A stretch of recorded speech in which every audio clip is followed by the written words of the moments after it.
د آسیا نیوز قدرمنو لیدونکو او اوریدونکو السلام علیکم. هیله ده چې روغ او جوړ به اوسئ.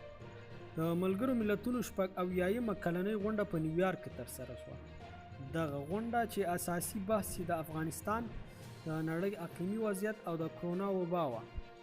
د ملګرو ملتونو سرمنشي انتوني ګوتریش وایي چې موږ له حقیقي شیبو سره مخ یو.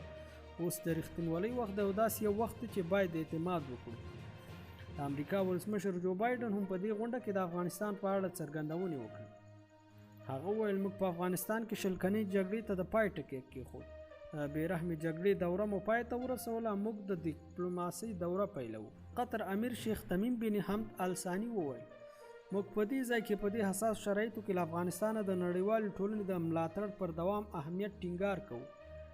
موږ همداراز له طالبانو سره د خبرو پر دوام هم ټینګار کوو ځکه بندیزونه غبرګونونه راپاروي په داسې حال کې چې خبرې اترې مثبت پایلې لري.